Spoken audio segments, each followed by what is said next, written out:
मारे इधर उधर उड़ने लगे। अरे क्या ये कुत्ता सच्ची में हमसे दाना छीनने आया है? बबलू ने उड़ते हुए कहा। नहीं, वो तो हमारा मुंह चढ़ा रहा था, जोकर ने कहा।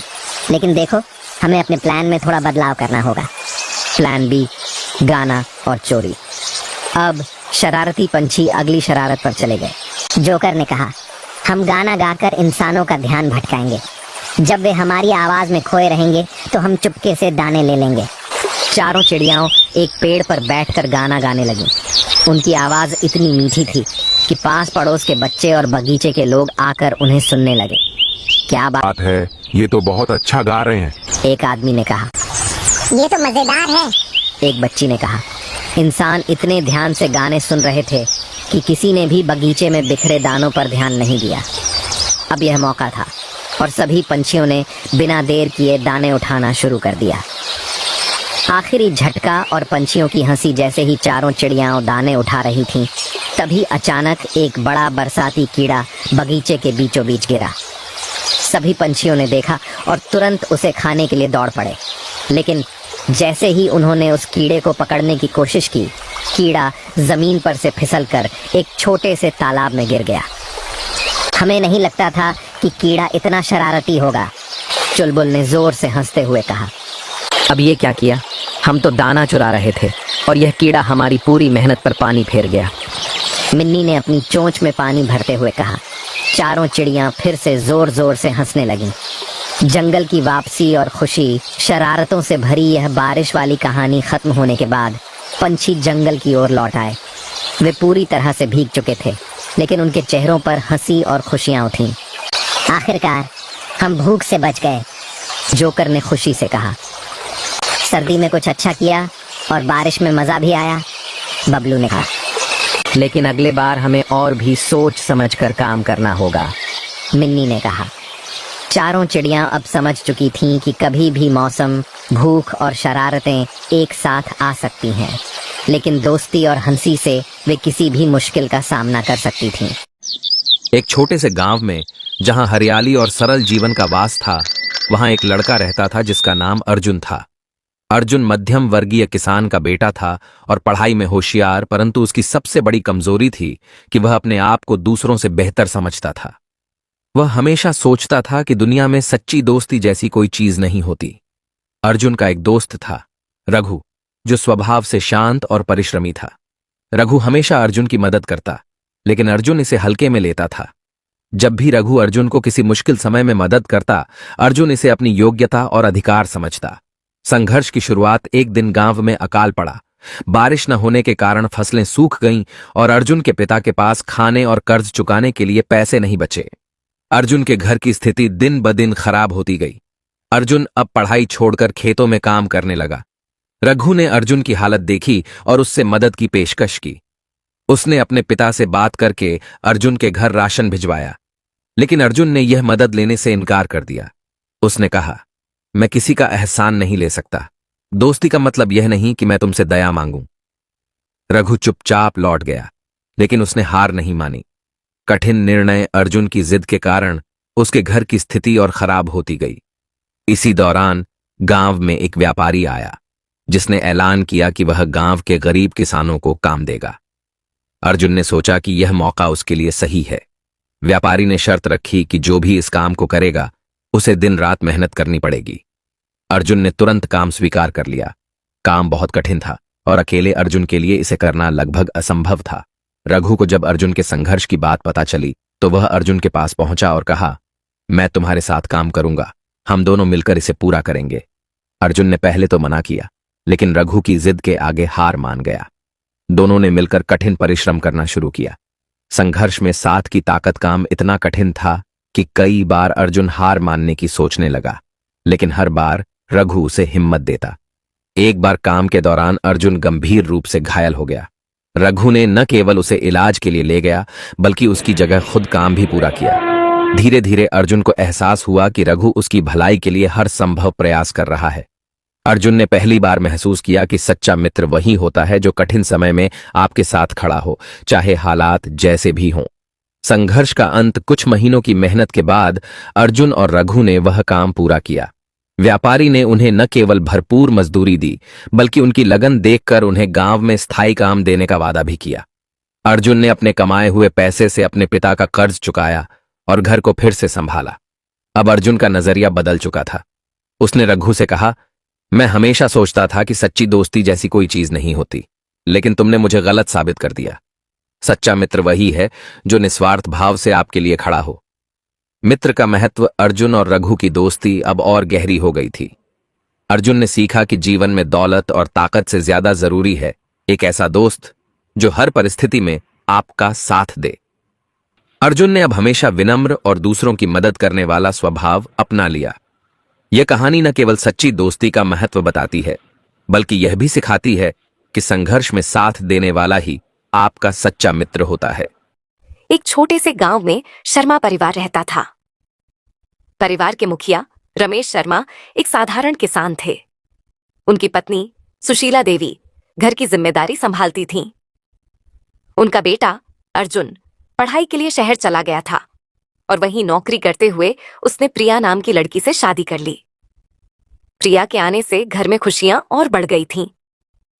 सुशीला देवी और प्रिया का रिश्ता शुरुआत में मां बेटी जैसा था, लेकिन धीरे धीरे पड़ोसियों की गलतफहमियों और कान भरने की वजह से इस रिश्ते में दरार आने लगी। शुरुआत की खुशियां जब प्रिया इस घर की बहू बनकर आई तो उसने पूरे दिल से इस परिवार को अपनाया।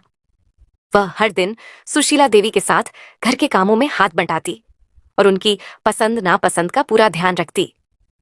सुशीला भी उसे अपनी बेटी की तरह मानती थीं। दोनों मिलकर घर को संभालती और अर्जुन अपने काम पर ध्यान देता। गांव में लोग शर्मा परिवार के इस आपसी तालमेल की तारीफ करते नहीं थकते थे, लेकिन हर अच्छे काम को देखने वालों में कुछ जलने वाले भी होते हैं। शर्मा परिवार के पड़ोसी मिश्रा जी और उनकी पत्नी कमला इस परिवार की खुशहाली से खुश नहीं थे। जलन की शुरुआत कमला, जो पूरे गांव में अपनी चुगलीबाजी के लिए जानी जाती थी, ने एक दिन सुशीला देवी को टोका। अरे दीदी, आपकी बहू बहुत चालाक लगती है। उसे देखो कैसे आपके बेटे के साथ घूमती रहती है। आपको जरा ध्यान रखना चाहिए। सुशीला देवी ने पहले तो इन बातों को नजरअंदाज किया, लेकिन जब कमला बार बार ऐसी बातें करने लगी तो उनके मन में शक का बीज पनपने लगा। पड़ोसियों की चाल कमला और मिश्रा जी ने अपने मन में एक साजिश रची। उन्होंने सुशीला देवी और प्रिया के बीच दरार डालने का फैसला किया। कमला ने एक दिन कहा, दीदी, मैंने कल आपकी बहू को फोन पर किसी से बहुत हंसते हुए बात करते सुना। लगता है वह आपकी इज्जत का ख्याल नहीं रख रही है। ये बात सुशीला देवी के दिल में चुभ गई। उन्होंने प्रिया से इस बारे में पूछताछ की, लेकिन प्रिया ने इसे हंसकर टाल दिया। उसने सोचा, मां जी को शायद गलत फहमी हुई है। लेकिन सुशीला का शक बढ़ने लगा। रिश्ते में खटास एक दिन कमला ने सुशीला को बताया कि प्रिया ने रसोई में बिना उनकी इजाजत कुछ पकाने की कोशिश की थी। यह सुनकर सुशीला को गुस्सा आ गया। उन्होंने प्रिया को डांटा, तुम्हें घर के नियम समझ नहीं आते क्या? ये घर मेरा है और यहां मेरी मर्जी चलेगी। प्रिया यह सुनकर हैरान रह गई। उसने अर्जुन को बताया, लेकिन अर्जुन ने इसे हल्के में लिया और कहा, तुम ज्यादा सोच रही हो, मां को समय दो। धीरे धीरे सास बहू के बीच गलतफहमियां बढ़ने लगीं। प्रिया को लगने लगा कि सुशीला उसे पसंद नहीं करती, जबकि सुशीला को लगने लगा कि प्रिया परिवार को तोड़ने की कोशिश कर रही है। घर का बिखराव, इस तनाव का असर पूरे घर पर पड़ने लगा। अर्जुन भी इस माहौल से परेशान था। एक दिन झगड़ा इतना बढ़ गया कि अर्जुन ने कहा, अगर आप दोनों साथ नहीं रह सकती तो हमें अलग होना होगा। ये सुनकर सुशीला देवी और प्रिया दोनों का दिल टूट गया। कुछ समय बाद मिश्रा जी का बेटा राहुल, जो अर्जुन का दोस्त था, ने गलती से अर्जुन को बता दिया कि उसके माता पिता ने ही सास बहू के बीच गलतफहमियां पैदा की थीं। अर्जुन ने यह बात प्रिया और अपनी मां को बताई। यह सुनकर सुशीला देवी को गहरा धक्का लगा। उन्हें अपनी गलती का एहसास हुआ कि उन्होंने बिना सोचे समझे पड़ोसियों की बातों पर भरोसा किया और अपने परिवार को बिखरने दिया। पुनर्मिलन और सबक सुशीला देवी ने प्रिया को बुलाया और उससे माफी मांगी। उन्होंने कहा, बेटा, मैं गलत थी। मैंने दूसरों की बातों पर भरोसा किया और तुम्हारे साथ गलत व्यवहार किया। मुझे माफ कर दो। प्रिया ने अपने दिल की बात रखते हुए कहा, मां जी, मैंने हमेशा आपको अपनी मां माना है। मुझे खुशी है कि आपको सच्चाई का पता चला। अब हम मिलकर इस परिवार को फिर से खुशहाल बनाएंगे। दोनों ने मिलकर यह तय किया कि अब वे किसी बाहरी व्यक्ति की बातों पर ध्यान नहीं देंगी। अर्जुन भी इस सुलह से बहुत खुश हुआ। ये कहानी सिखाती है कि रिश्तों को मजबूत बनाए रखने के लिए विश्वास और संवाद बहुत जरूरी है। बाहरी लोगों की बातों पर बिना सच्चाई जाने भरोसा करना किसी भी परिवार को बर्बाद कर सकता है। इसलिए रिश्तों में प्यार और समझदारी बनाए रखें। कहानी का अंत शर्मा परिवार ने अपनी गलतफहमियों को पीछे छोड़ते हुए एक नई शुरुआत की। अब उनके घर में पहले की तरह खुशियां लौट आईं और पड़ोसियों ने भी अपनी हरकतों से सबक लिया। पुराने समय की बात है। हिमालय के एक छोटे से गांव में एक गरीब लेकिन धर्मपरायण व्यक्ति गोपाल अपनी पत्नी सरिता और छोटे बेटे माधव के साथ रहता था। गोपाल भगवान कृष्ण का अनन्य भक्त था। उसका जीवन कठिनाइयों से भरा था, लेकिन उसने कभी अपनी भक्ति और विश्वास को कमजोर नहीं होने दिया। वह प्रतिदिन अपने घर के पास स्थित मंदिर में भगवान कृष्ण की पूजा करता और कहता, हे प्रभु, मेरी हर सांस आपके चरणों में समर्पित है। मुझे विश्वास है कि आप हर संकट में मेरी रक्षा करेंगे। गोपाल का गांव सूखे की चपेट में आ गया। खेतों में फसलें मुरझाने लगीं और लोग भूख से तड़पने लगे। गोपाल के पास जो थोड़ा बहुत अन्न था वह भी खत्म हो गया। उसकी पत्नी और बेटा भूख से कमजोर पड़ने लगे। गांव के अन्य लोग अपने दुखों से परेशान होकर भगवान को कोसने लगे, लेकिन गोपाल का विश्वास अटूट रहा। सरिता ने एक दिन गोपाल से कहा, तुम हर दिन भगवान की पूजा करते हो, लेकिन हमें उनके आशीर्वाद का कोई संकेत क्यों नहीं मिलता? हमारा बेटा भूख से मर जाएगा। गोपाल ने मुस्कुराते हुए उत्तर दिया, सरिता, भगवान हमारी परीक्षा ले रहे हैं। हमें धैर्य रखना होगा। गोपाल की भक्ति और विश्वास को परखने के लिए भगवान कृष्ण ने एक वृद्ध साधु का रूप धारण किया और उनके घर आए। साधु ने कहा, बेटा, मैं बहुत भूखा हूँ, क्या तुम मुझे भोजन दे सकते हो? गोपाल ने बिना कुछ सोचे समझे अपने घर में बचा हुआ आखिरी अन्न साधु को दे दिया। सरिता यह देखकर बहुत नाराज हुई, लेकिन गोपाल ने कहा, भगवान का अतिथि भूखा नहीं रह सकता। भगवान हमारी परीक्षा ले रहे हैं। हमें उनकी इच्छा का पालन करना होगा। कठिनाई बढ़ती है, अन्न खत्म हो चुका था। सरिता और माधव भूख से रोने लगे। गोपाल के पास अब भी भगवान के प्रति अटूट विश्वास था। उसने भगवान कृष्ण की मूर्ति के सामने बैठकर कहा, हे प्रभु, मैं जानता हूं कि आप मेरी परीक्षा ले रहे हैं। मुझे आप पर विश्वास है।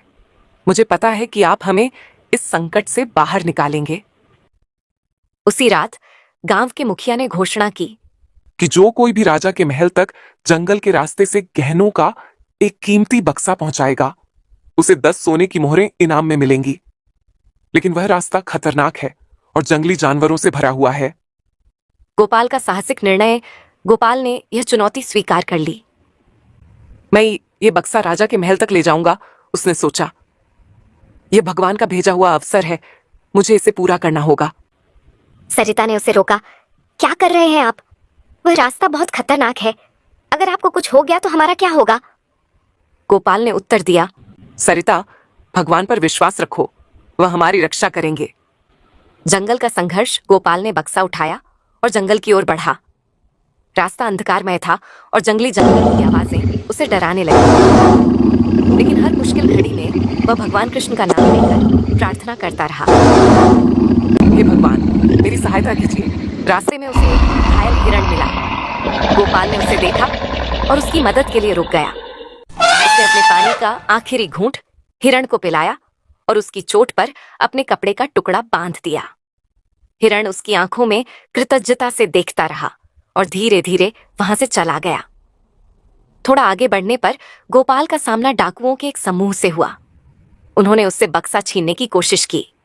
गोपाल ने हिम्मत नहीं हारी और कहा, यह बक्सा भगवान का दिया हुआ है, मैं इसे तुम्हें नहीं दूंगा। डाकू उसकी दृढ़ता देखकर पीछे हट गए। जैसे ही गोपाल महल के द्वार पर पहुंचा, बक्सा उसके हाथ से गिर गया और वह बेहोश हो गया।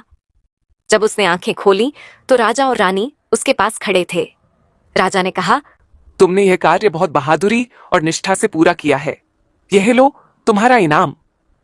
राजा ने उसे न केवल 10 सोने की मोहरें दी, बल्कि उसे अपने दरबार का एक विशेष सेवक भी बना लिया।